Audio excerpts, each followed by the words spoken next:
नमस्कार, मैं डॉक्टर मानव जैन। आज हम बीए पाठ प्रथम के प्रथम प्रश्न पत्र का अध्ययन करेंगे और इसमें हम ये देखेंगे कि अशोक और बौद्ध धर्म का क्या संबंध था। सबसे पहला प्रश्न ये उठता है कि अशोक ने कब और कैसे बौद्ध धर्म को स्वीकार किया।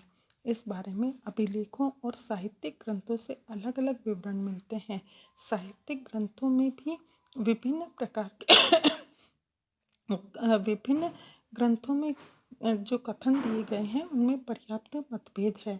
बौद्ध ग्रंथों के अनुसार भिक्षु विशेष के प्रभाव को अशोक द्वारा बौद्ध धर्म को स्वीकार करने का कारण बताया गया है। महावंश और दीपवंश के अनुसार बौद्ध भिक्षु न्यायग्रोथ ने अशोक को बौद्ध धर्म में परिवर्तित किया और यह उल्लेख मिलता है कि अशोक अपने पिता बिंदुसार के भांति प्रारंभ में बौद्धेतर संप्रदायों के प्रति उदार भाव रखता था। विविध संप्रदायों के अनुयायी उसकी भोजनशाला में भोजन करते थे, लेकिन बौद्धेतर धर्मानुयायियों के अशिष्ट और लोभी आचरण को देखकर उसके मन में उनके प्रति वितृष्णा उत्पन्न हुई और ऐसी स्थिति में राज्याभिषेक के चौथे वर्ष में भिक्षु न्यायग्रोथ के उपदेश से प्रभावित होकर अशोक ने बौद्ध धर्म को स्वीकार कर लिया।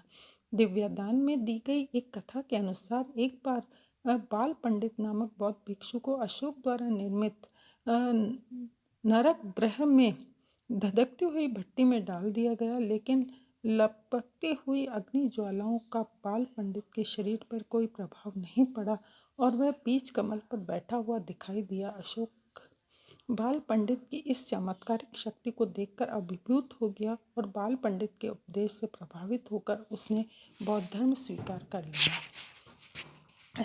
इस संबंध में अशोक के अभिलेखीय साक्ष्यों का भी विवरण भिन्न है और वह अधिक प्रामाणिक जान पड़ता है। अशोक के 13वें शिलालेख का कथन है कि अशोक की धर्म विजय में रुचि उसके राज्याभिषेक के 8 वर्ष बाद लड़े गए कलिंग युद्ध में हुई व्यापक हिंसा से संतप्त होने के बाद ही उदित हुई थी। अशोक के विभिन्न अभिलेखों से उसके द्वारा बौद्ध धर्म स्वीकार किए जाने की प्रक्रिया के संबंध में कुछ संकेत मिलते हैं। विद्यार्थियों, ये इस प्रकार है।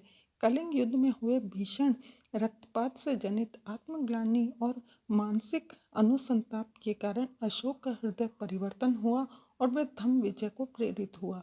कलिंग युद्ध के बाद दूसरा है, कलिंग युद्ध के बाद शीघ्र ही अपने राज्याभिषेक के 9 वर्ष बाद उसने व्यक्तिगत रूप से बौद्ध धर्म को स्वीकार कर लिया और वह उसका अनुयायी बन गया। नेक्स्ट है, अपने राज्याभिषेक के 10वें वर्ष में बौद्ध धर्म के प्रति उसने श्रद्धा प्रकट की और इस उद्देश्य से अशोक ने समुद्री स्थल की यात्रा की। उपयुक्त तथ्यों पर प्रकाश में सोनार्ड, भंडारकर, मुखर्जी आदि अनेक विद्वानों ने अशोक को उपासक बौद्ध ही माना है, भिक्षु नहीं। डॉक्टर रोमिला थापर के अनुसार अशोक आधी अधूरी मन स्थिति का व्यक्ति नहीं था। यदि वह भिक्षु बनना चाहता था तो राजपद छोड़ देता और किसी बौद्ध संघ में शरणागत हो जाता। अब हम पढ़ेंगे कि बौद्ध धर्म के विकास और प्रचार के लिए अशोक ने क्या क्या प्रयास किए। बौद्ध धर्म स्वीकार करने के पश्चात अशोक ने बड़े उत्साह व रुचिपूर्वक बौद्ध धर्म का उत्थान, विकास और प्रचार के अनेक प्रयास किए। इसमें इस प्रकार है। पहला, बौद्ध धार्मिक स्थलों की यात्राएं। बौद्ध धर्म के प्रति अपनी आस्था व्यक्त करने के लिए तथा बौद्ध धर्म का प्रचार करने के लिए अशोक ने बौद्ध तीर्थ स्थलों की यात्रा की। अशोक के 8वें शिलालेख के अनुसार अशोक ने अपने राज्याभिषेक के 10वें वर्ष में बौद्ध गया की यात्रा की। 20वें वर्ष में उसने बुद्ध की जन्मस्थली लुम्बिनी की यात्रा की, जहाँ भगवान का जन्म हुआ था। अशोक द्वारा की गई बौद्ध धार्मिक स्थलों की यात्राओं की पुष्टि दिव्यदान नामक बौद्ध ग्रंथ से होती है, जिसमें इन यात्राओं का अपेक्षाकृत विस्तृत विवरण दिया गया है। अशोक ने लुम्बिनी, कपिलवस्तु, बोध गया, सारनाथ, सावित्री और कुशीनगर की यात्राएं की। इसके अलावा अशोक ने विहार यात्राओं के स्थान पर धर्म यात्राओं को प्रारंभ किया। वह धर्म यात्राओं का प्रायोजन है ब्राह्मणों और श्रमणों के दर्शन करना, उन्हें दान देना, वृद्धों के दर्शन करना तथा धन से उनके पोषण की व्यवस्था करना, जनपद के लोगों के दर्शन करना तथा उनके साथ धर्म वार्ता करना और उनके प्रश्नों का उत्तर देना आदि। बौद्ध साहित्य का प्रचार। दूसरा है अशोक ने बैराट अभिलेख में बौद्ध भिक्षुणियों तथा उपासक उपासिकाओं के अध्ययन और अनुशीलन के लिए कतिपय बौद्ध ग्रंथ या उसके महत्वपूर्ण अंशों की अनुशंसा की है। इस अभिलेख का पाठ इस प्रकार है। मगध के राजा प्रियदर्शी ने संघ का अभिवादन करके कहा, मैं आपके स्वास्थ्य और सुविहार की कामना करता हूँ। आप लोगों को विदित है कि बुद्ध धम्म और संघ में मेरी कितनी श्रद्धा है। भंतों, जो कुछ भी भगवान बुद्ध द्वारा भाषित है वह सब सुभाषित है, परंतु हे भगवंतगण, यदि मैं धर्म को चिरस्थायी करने के लिए कुछ कह सकता हूँ तो मैं यह कहना उचित समझता हूँ कि उचित समझता हूँ। अशोक द्वारा उल्लेखित उपयुक्त धर्म ग्रंथ और सूक्तों की पहचान बौद्ध साहित्य के संबद्ध अंशों से कर ली गई है। यद्यपि इसमें प्रथम ग्रंथ विनय सूतकम की संतोषजनक पहचान नहीं हो पाई है। उपयुक्त अभिलेख से स्पष्ट है कि अशोक ने बौद्ध साहित्य के प्रचार में व्यक्तिगत रुचि प्रदर्शित की। नेक्स्ट है बौद्ध स्मारकों का निर्माण। बौद्ध धर्म की स्मृति को स्थायी बनाए रखने के लिए अशोक ने अनेक बौद्ध स्मारकों का निर्माण कराया। अशोक के रुम्मीदेई अभिलेख में कहा गया है कि उसने वहां पत्थरों की एक विशाल दीवार बनाई और एक पाषाण स्तंभ खड़ा करवाया। रुम्मीदेई के निकट ही निम्बीलीवा नामक स्थान पर उसने कनक मुनि बुद्ध के स्तूप को अशोक ने परिवर्तित किया और उसने लगभग दुगना करवा दिया। यह हमें नन्नीलीवा स्तंभ लेख से ज्ञात होता है। साहित्यिक साक्ष्यों में भी अशोक को बहुत बड़े निर्माता के रूप में प्रस्तुत किया है। बौद्ध ग्रंथों के अनुसार उसने हजारों स्तूपों और विहारों का निर्माण करवाया। दिव्यादान का कथन है कि अशोक ने पर्वत शिखर के समान ऊंचे स्तूपों का निर्माण करवाया। राजतरंगिणी में कहा गया है कि अशोक ने श्रीनगर में बहुसंख्यक स्तूपों और विहारों का निर्माण करवाया। हेनसांग ने श्रीनगर में अशोक द्वारा निर्मित 4 स्तूपों को देखा।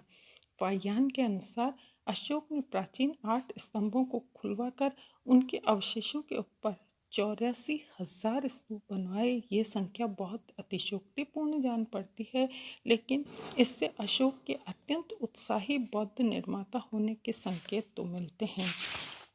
तृतीय बौद्ध संगति का आयोजन। बौद्ध धर्म के उत्थान और विकास के लिए अशोक द्वारा किए गए कार्यों में अत्यंत महत्वपूर्ण है पाटलिपुत्र में तृतीय बौद्ध संगति का आयोजन।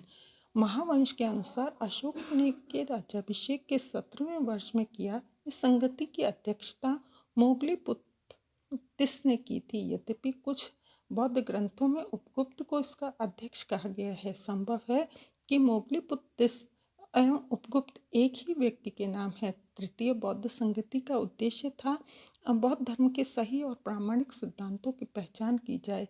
इसकी आवश्यकता इसलिए पड़ी क्योंकि वैशाली की द्वितीय बौद्ध संगति के उपरांत अशोक के समय तक बौद्ध धर्म 18 संप्रदायों में विभक्त हो गया था। इन संप्रदायों में भी आपसी विवाद और संघभेद की प्रवृत्ति बढ़ गई थी। पाटलिपुत्र के अशोकाराम विहार में बौद्ध संघों का सुप्रसिद्ध पाक्षिक सम्मेलन उपोत्सक्ष इसमें भी 7 वर्ष में नहीं हो पाया था। इस उपोत्सव में प्रत्येक भिक्षु को कहना पड़ता कि विगत एक पखवाड़े में उसने कोई भी कार्य नहीं किया है जिससे विनय का उल्लंघन हो। तृतीय बौद्ध संगति का यह प्रयास था कि विविध बौद्ध संप्रदायों के मतभेदों को दूर कर बौद्ध धर्म के सिद्धांतों का सही निर्णय किया जाए। इसके लिए मोगलीपुत्र तिस ने 1000 परम विद्वान भिक्षुओं को चुना। इन भिक्षुओं की सभा उनकी अध्यक्षता में 9 मास तक चली और अंत में मोगलीपुत्र द्वारा संग्रहित पुस्तक कथा वास्तु को बौद्ध धर्म का प्रामाणिक सिद्धांत के ग्रंथ के रूप में स्वीकार किया। नेक्स्ट है विदेशों में प्रचार। महावंश से ज्ञात होता है कि तृतीय बौद्ध संघ की समाप्ति के पश्चात भारत के विभिन्न प्रांतों एवं भारत के बाहर विदेशों में बौद्ध धर्म के प्रचार के लिए अनेक प्रचारक भेजे गए।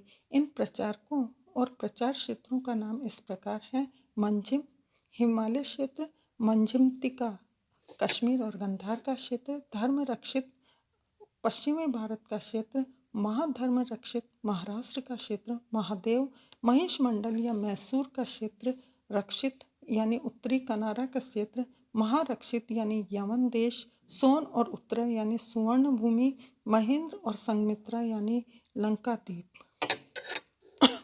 उपयुक्त प्रचार क्षेत्र यमन, स्वर्ण भूमि और लंका द्वीप अशोक के साम्राज्य के अंतर्गत नहीं थे।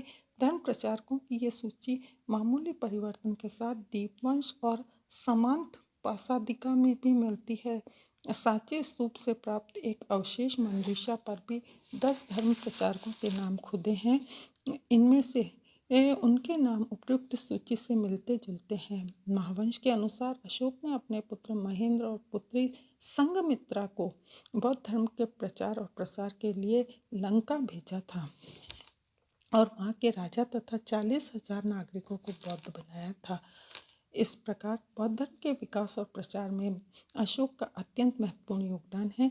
ये ऐतिहासिक सत्य है कि बौद्ध धर्म पहली बार अशोक के शासनकाल में ही भारत से बाहर गया।